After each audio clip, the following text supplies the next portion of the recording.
태양이냐 달이냐 내가 이제 추측을 하건대는 이제 태양 그릇으로 봐야 되는데 이건희 같은 경우에는 잡기 제강격이라고 해요. 근데 신경이 약간 약하잖아. 네. 그 신경이 약한 건 어디서 올까? 그 사술 원진에서 오는 거지. 저게 격이 약하면 또라이라고, 정신질환. 그럼 그 돈이 된 이유, 궁합이 좋았겠지. 그게 딱 맞춰주는 그게 되니까 난 100%가 거기서 나온다고 생각해.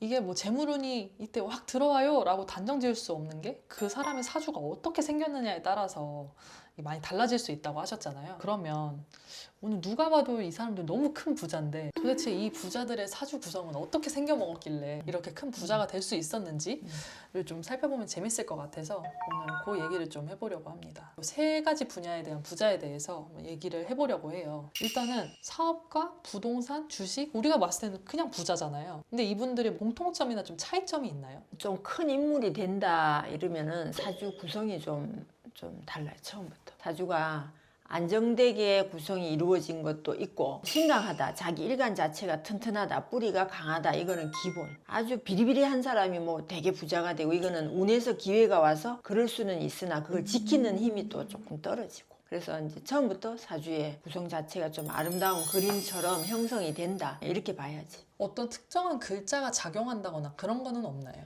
그거는 일간이 10개인데 일간에서 자기한테 중요한 자리 어떤 글자가 있어서 그거를 추구하면서 사느냐 하는 건 나오지. 그 본인이 관심도가 높은 분야 이런 거. 그러니까 어떤 특정한 일간 혹은 특정한 글자에 따라서 부자가 될 사주다 아니다를 논하기는 조금 어렵고 그렇지.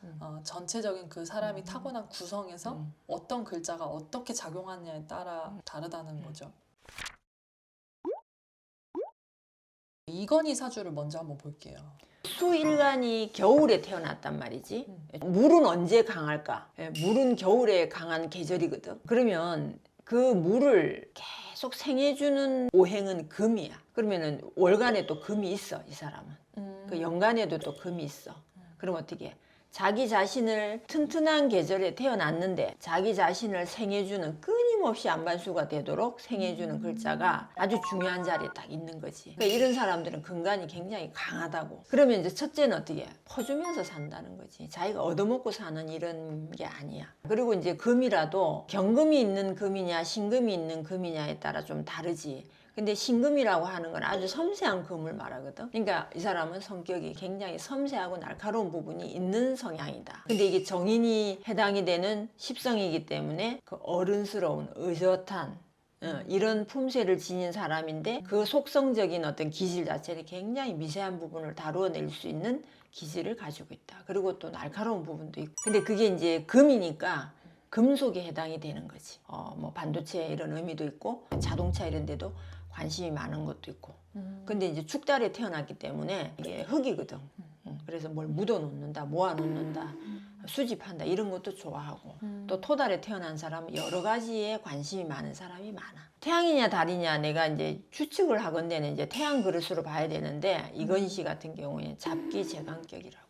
그 격에도 아주 다양한 이름이 있거든. 근데 격 이름대로만 사느냐, 격 이름대로 어떤 직업을 정하느냐, 그건 아니야. 근데 육친도 봐야 되고 오행도 봐야 되고. 이건희 씨 사주다 하고 내가 설명을 하니까 그랬지, 누군가가 똑같은 사주인데 이 사람 이건희 사주네 이 말은 하기가 어렵지. 왜? 그날 이 시간에 태어난 사람이 얼마나 많겠어. 여자도 있고 남자도 있을 거란 말이야. 그래서 이게 사주라고 하는 거는 연월일시가 정해져 있는 데서 본인과 대화를 하면서 그 사람의 고민을 풀어내면서 설득을 시키고 이해를 하는 게 사주에 대한 통변이고, 우리가 모르는, 내가 모르는 범주에서 어떤 인연 속에서 이병철이라고 하는 아들로 태어났는지, 처음부터 끝까지 이병철이 아들이었기 때문에 부자였고 자기가 삼성전자를 만들어서 반도체가 그렇게 성장할 수 있도록 환경이 있었잖아. 그러면 아무것도 없는 사람이 반도체에 뛰어들었으면 저 정도까지 만들 수 있냐? 그거는 있을 수도 없는 일인 거지. 그래서 사주라고 하는 건 태어난 연월일시를 기준으로 딱 정해져 있는 룰에서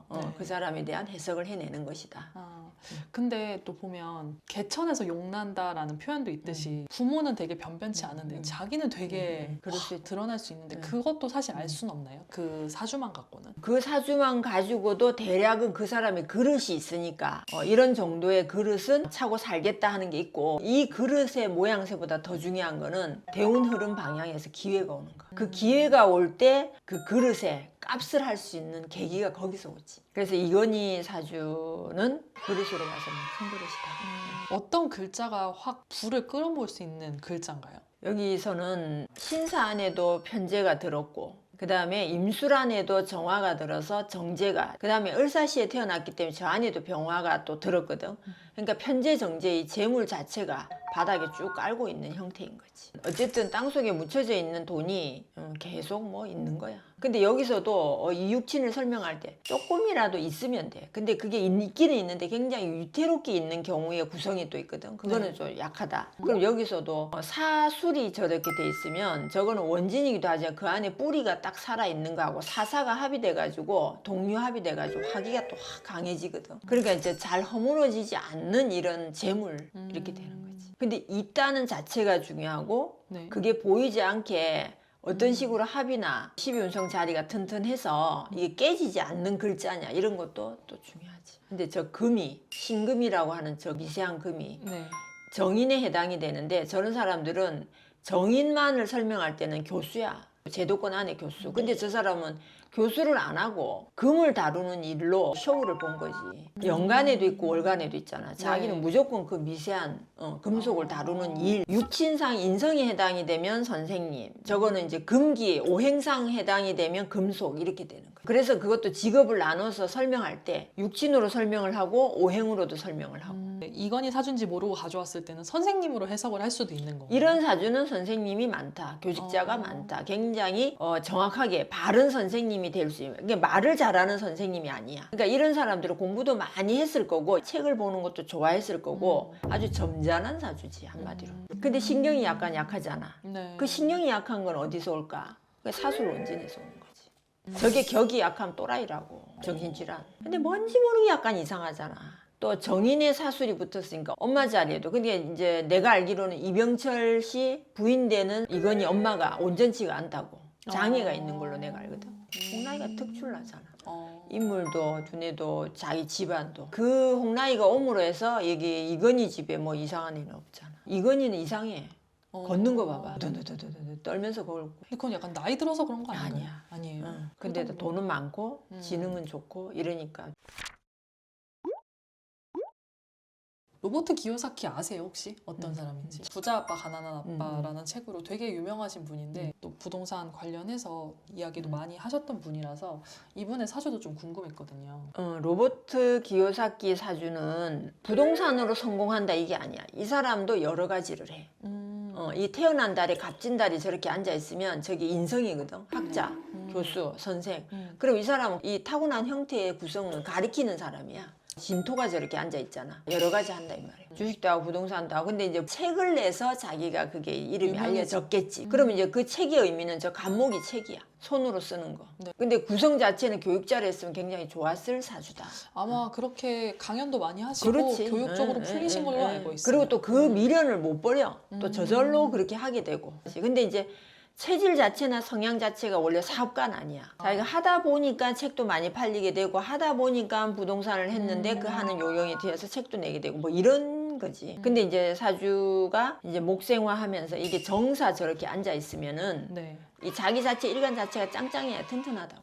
근데 여기 이제 간목이 갑진에 봄에 나무가 있으니까 늘 땔감을 자기한테 제공해주는 그런 구성으로 생겼다. 저렇게 정화가 떠 있거든. 그러면 이제 저렇게 해서 비견이 붙어 있으니까 이제 어디 가도 그냥 사회성이 좋아. 그냥 사람들하고 같이 어울려서 지내는 자체를 좋아하기도 하고 잘하고 부드럽게. 그럼 이분한테는 어떤 글자가 그래도 제일 그 부와 연관되어 있는 글자라고 보면 돼요? 저기서는 간목이지. 이런 사람들은 점잖하게 부드럽게 시나리오 있게 하면서 이제 돈이 됐다. 그럼 그 돈이 된 이유, 궁합이 좋았겠지. 그게 다 맞춰주는 그게 되니까 난 100%가 거기서 나온다고 생각해. 100%.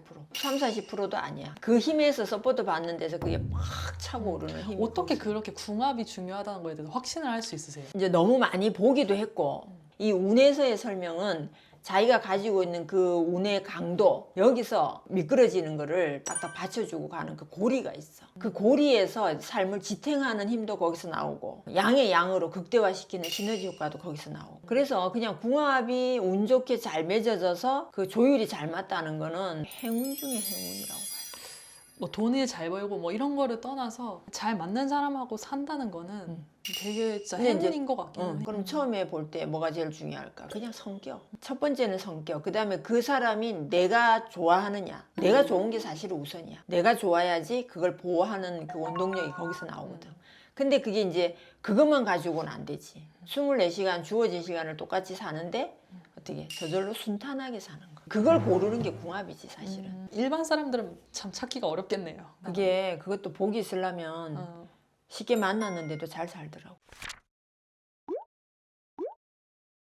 워런 버핏이에요. 어마어마하게 큰 주식 부자로 되게 유명하신 분인데 어떤가요, 이분은? 연주가 경호생이고 갑신 월에 임자일주인데 이런 사람도 그냥 학자, 높은 어른, 이게 그 인성이 있는 거거든. 거기다 이 간목이 있잖아. 네. 그게 이제 자유로움을 추구하는 기질인데 요게 주식이잖아. 로버트 기요사키 그 사람도 주식을 분명히 했을 것이란 말이야. 그 간목 자체가 손으로 만지는 종이를 말하거든. 이 사람은 뭐 타고났다고 봐요. 식신이절에 붙으면 굉장히 사람이 부드러워. 뭐든지 후덕하고. 그러니까 후덕한데 네. 저기다가 점잖함까지 있으니까 다른 사람들이 보면 인자한 트레도 맞거든 이 사람. 근데 내 지지에는 이렇게 합이 들어갔고 오미도 합이고 자신도 합이거든. 이런 사람 잘 다투는 일이 잘 없어. 완벽한 사주인가요? 완벽한 사주라고 할 수 있는데 여기 정제에 부인 자리에 잠이 원진이 붙어 있으니까 이 부분에 대한 애로는 있었을 것이다. 그 다음에 이제 임자일주인데 좌우충이 되거든. 배우자 일지궁에 충이 붙어서 금이 간다는 의미가 있으니까 또 그런 부분에 대한 애로는 있지 않았겠는가. 결혼을 했는데 96까지 아무 일도 없지는 않았을 것이다. 이 원국 모습만 봤을 때. 한 번 더 결혼을 했거나 어떤 다툼이 있거나 또 스트레스를 받거나 뭐 이런 문제는 있을 수 있어. 보니까 워런 버핏이 2번 결혼을 했더라고요. 그러니까 그래. 두 번째 부인이 있더라고요. 정미에 있는 정화가 첫 부인이야. 네. 첫 부인 자리에는 자미가 붙어가지고 갈등이 있다. 자, 근데 이제 경화안에 앉아 있는 저 오가 두 번째 부인이야. 근데 이제 그 두 번째 부인에는 상전으로 받들어 모시고 있기 때문에 이 두 번째 부인한테 아주 잘한다. 그 지금 3명을 봤잖아요. 이 3명의 가장 큰 공통점이 있다면 어떤 거라고 보세요? 신강한 거는 기본적으로 신강이야 다. 워런 버핏 이런 사람들은 뭐 그냥 사주가 시원하게 생겨. 결론적으로는 신강하다라는 어떤 기본적인 공통점은 있지만 하나하나를 뜯어봤을 때는 뭔가 약간 이렇다 할 공통점을 찾기는 조금 어렵긴 하네요. 각자가 어떤 분야에 어떤 일이 뭐 우선시 된다 아니면 또 그런 분야의 일을 했다 했을 때 아 그 일은 잘 맞다 이런 정도의 평을 할 수 있는 거지. 그럼 이제 나도 내 사주를 봤을 때 나랑 가장 잘 맞는 일을 찾고 그걸 조금 잘 키워나갈 수 있는 어떤 기회를 가진다면 그래도 엄청 큰 성공은 아니라도 어느 정도의 성공은 가져갈 수 있다고 볼 수 있겠네요. 그런 말을 많이 물어봐. 특히 애들 진로 설정할 때 어떤 분야, 어떤 일, 어떤 직업. 근데 음양오행은 5가지란 말이지. 근데 이제 직업이 3만 가지라고 했을 때 5가지 안에 6,000개의 직업이 들어가. 그지? 네. 그러면 그 6,000개의 직업에 또 그런 계통의 일, 그걸 다 제시를 했다고 쳐도 본인이 관심 있고 본인이 하고 싶고 하는 거기에 톡해야 돼. 근데 맞아요. 이제 그 방향성만 설정을 잘해도 나는 아주